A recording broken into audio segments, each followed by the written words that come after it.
আল্লাহু আল্লাহু আল্লাহু আল্লাহ। যেদিন সফল হবেন সেদিন অনুভব করবেন কত সুন্দর ছিল আল্লাহর পরিকল্পনা। কার ভাগ্য কিভাবে পরিবর্তিত হয় এটা আল্লাহ ছাড়া কেউই জানেন না। অতএব ধৈর্য ধারণ করুন, সফলতা একদিন আসবেই ইনশাআল্লাহ। সেজদায় সব কিছু সম্ভব। কখনো যদি মনে হয় আপনাকে দিয়ে কিচ্ছু হবে না, মনকে বলে দিবেন আপনি এমন রবের ইবাদত করেন যার কাছে আপনাকে দিয়ে কাজটা করিয়ে নেওয়া অসম্ভব কিছু না। আপনার তো দরকার কেবলমাত্র সিজদায় গিয়ে আল্লাহ তাআলার কাছে কাঁদার। সবকিছু তো আপনার রব আপনাকে দিয়ে করিয়ে নেবেন ইনশাআল্লাহ। জানেন, মুসা নবী জানতেন না যে সাগর চিরে রাস্তা হয়ে যাবে, শুধু জানতেন আমার সাথে আমার রব আছেন। এই দৃঢ় বিশ্বাসে তিনি এগিয়ে গিয়েছিলেন। আপনার ক্ষেত্রেও সেই একই পরামর্শ। আপনার রবের উপর তাওয়াক্কুল করুন এবং দৃঢ় বিশ্বাস প্রতিস্থাপন করুন। তারপর না হয় ফলাফল আপনি নিজ থেকেই দেখবেন।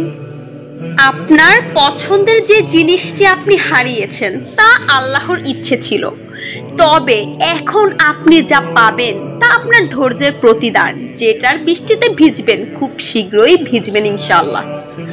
ধৈর্য ধরে আল্লাহর কাছে চেয়ে যান, না পেলে আবারও চান, তবুও না পেলে কান্না করে চাইতেই থাকুন, চাইতেই থাকুন, কারণ তিনি দিবেনই, এতে কোনো সন্দেহ নেই।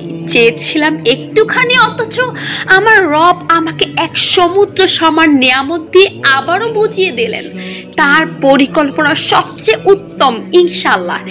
এই কথোপকথনের জন্য আল্লাহ তাআলা আপনাকেই বেছে নিয়েছেন। খুব শীঘ্রই আপনি জানতে পারবেন।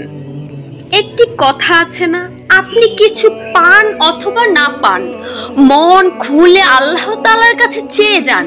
দেওয়া যখন শুরু হবে তখন শুকরিয়া আদায় করে শেষ করতে পারবেন না। হ্যাঁ, আপনার রব, তিনি তার কাছে অফুরন্ত ভান্ডার রয়েছে, কোনো কিছুর কমতি নেই। তিনি কৃপণতাও করেন না কাউকে দেওয়ার ক্ষেত্রে। তাহলে তিনি আপনার ক্ষেত্রে কেন কৃপণতা করবেন? আপনি চাইছেন, আপনি দুটি হাত পেতে আপনার রবের কাছে অসহায়ত্ব দেখিয়ে চাইছেন, আপনাকে কিভাবে ফিরিয়ে দেবেন আপনার রব?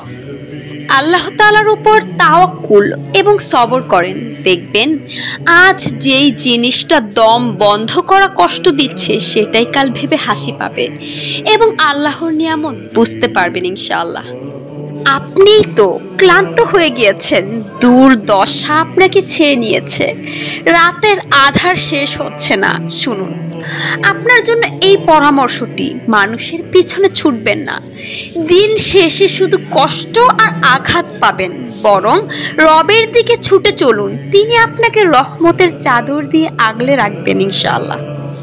যদি কখনো দেখেন আপনার মন ছুটে যাচ্ছে আপনার রবের দিকে, আপনি পাগল হয়ে যাচ্ছেন আপনার রবকে আপনার কষ্টের কথা বলার জন্য, তখন হে অশান্ত হৃদয় বুঝে নিবেন আপনার অশান্ত হৃদয় আপনার রব বেছে নিয়েছেন আপনাকে। আপনার হৃদয় আপনার রব শান্ত করার জন্য আপনার রব আপনাকে ডাকছেন। আপনার তকদির পরিবর্তনের জন্য আপনাকেই বেছে নিয়েছেন। খুব শীঘ্রই আপনার রব আপনাকে এমন মাকাম দিয়েও দিবেন যেটা দেখে আপনি সন্তুষ্ট হয়ে যাবেন।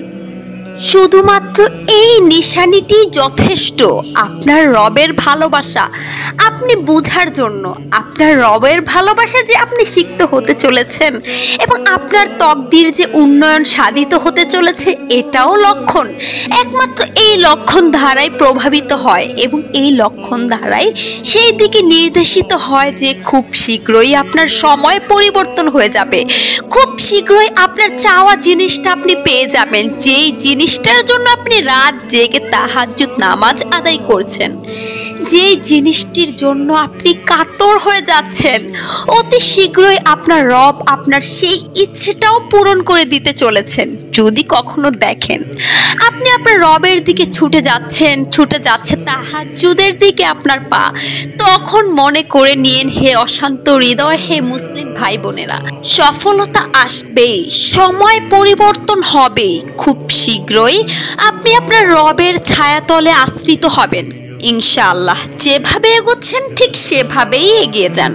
আপনার রবের রহমত আপনার দিকে ঘনীভূত হবে এবং খুব শীঘ্রই আপনি তা বুঝতে পারবেন, আপনি তা উপলব্ধি করতে পারবেন। আপনার রবের পরিকল্পনা সর্বদাই অতিশয় উত্তম ছিল।